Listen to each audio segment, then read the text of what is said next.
Good morning, welcome back to my channel Samish ক্রিয়েশনে সবাইকে স্বাগত। আশা করছি সবাই ভালো আছো, সুস্থ আছো। আমরাও রয়েছি আরও একটা নতুন দিনে, আরও একটা নতুন ব্লগে। সবাইকে অনেক অনেক ভালোবাসা, অনেক অনেক আন্তরিক শুভেচ্ছা জানিয়ে আরও একটা নতুন ব্লগ তোমাদেরকে উপহার দেওয়ার জন্য শুরু করে দিয়েছি। ঠিক ব্লগ বলবো না, ছোট্ট একটা মিনি ব্লগ বলতে পারো।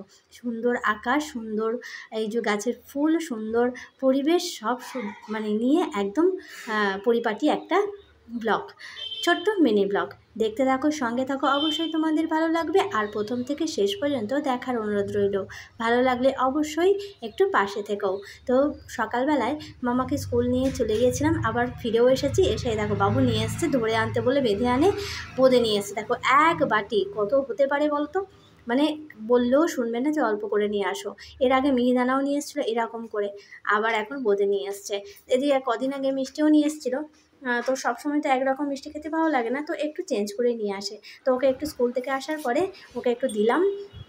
আর এদিকটায় আসার পথে একটুখানি আমড়া কিনেছিলাম, তো ব্যাগ নিয়ে যাইনি বাজারে।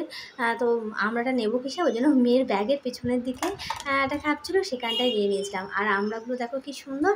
আর 10 টাকার আমড়া চেয়েছি, বেশ অনেকটাই দিয়েছে। দেখো পুরো বাটি ভরে গেছিলো, মানে ভরে গেছে একদম। সবকটা বার করলে দেখতে পাবে যে একদম ভরে গেছে। 10 টাকায় যে এতগুলো আমড়া পাওয়া যাবে বুঝতে পারিনি। আগের দিনের ব্লগে বলেছিলাম যে পুঁইশাকও আমরা মানে কোনোদিন কিনে খাইনি, তো এখানে কিনে খাচ্ছি। আর আবার এখানে আমরাও দেখলাম যে কিনেই খেতে হবে। যাই হোক, 10 টাকা দিয়ে দিয়েছি, বেশ অনেকটাই হয়েছে। ও বলেছে যে আমরা টক খাবে। কদিন ধরে কাঁচা আমের টক খেয়েছে, এবার আমরা টক খাওয়ার শখ হয়েছে। তো সেই জন্যই, বেশিরভাগ তো আমাদের নিরামিষ টাইপেই হয়, তো সেই জন্য একটু চাটনি বা আচার থাকলে বেশ ভালো হয়। আর এদিকটা শাক ছিল, এটা আগের দিনে নিয়ে এসেছিলো, তো সেগুলোই রয়েছিল। তো সেগুলো একটু ভালো করে বেছে নিয়েছি। একদম একটু কেমন হয়ে গেছে দেখো। আর হবে ডিমের ঝোল, তো ডিমের জন্য আলু ডুমো ডুমো করে একদম সুন্দর করে কেটে নিয়েছি। আর আজকে একটু পেঁয়াজ, একটু আদা রসুন ইউজ করলাম না, সবসময় না একদম একদম মানে মশলা ছাড়া হলেও কেমন একটা লাগে। ডিমের ঝোল বেশিরভাগই একটু গন্ধ লাগে, তো সেই কারণেই একটু আদা রসুন না দিলে ভালো লাগে না। তো অল্প একদম দিয়েছি। আর পেঁয়াজগুলো একদম মিহি করে একদম কেটে নিয়ে একদম একটু থেতো করে নিয়েছি, মানে আর শিলনোড়ায় বাটিনি বা মিক্সারে করিনি। তো একদম জলও দিয়ে দিলাম, সুন্দর করে একদম লাল লাল হয়েছে, বেশ দেখতেও ভালো লাগছে। আর খেতে তো অবশ্যই ভালো লাগবে। নিজে রান্না করি, নিজেই প্রশংসা করেছি।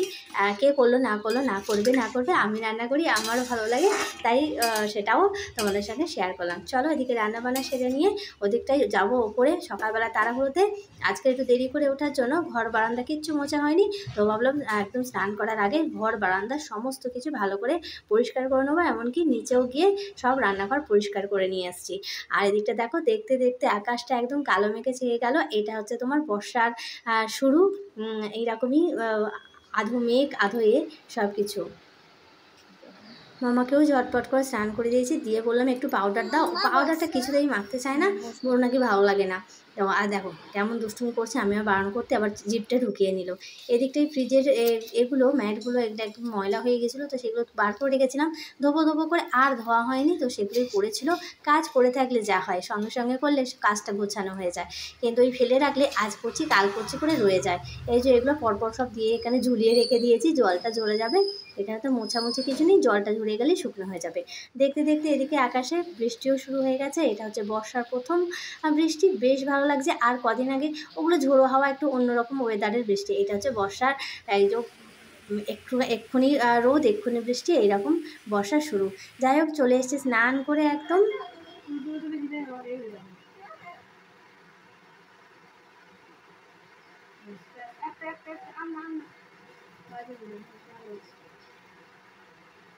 আয়না দেখছে।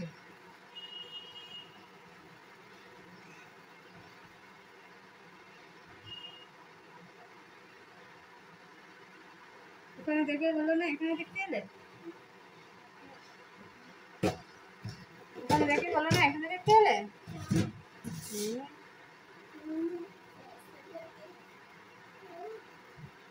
তোমাকে অর্ডার দিয়েছিল নাই, রেখে দাও, রেখে দাও।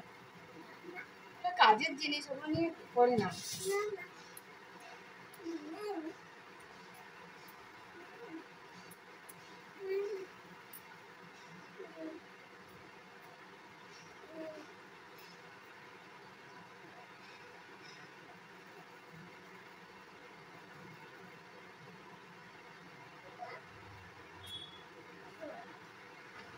তো বন্ধুরা আজকের ব্লগটা এইরকম ছোট্ট একটা মিনি ব্লগের মাধ্যমে শেষ করছি। কেমন লাগলো অবশ্যই কমেন্ট করে জানিও, ভালো লাগলে অবশ্যই পাশে থেকো। তো বন্ধুরা ফিরে আসবো নতুন আরও একটা ব্লগ নিয়ে। তো বন্ধুরা টাটা।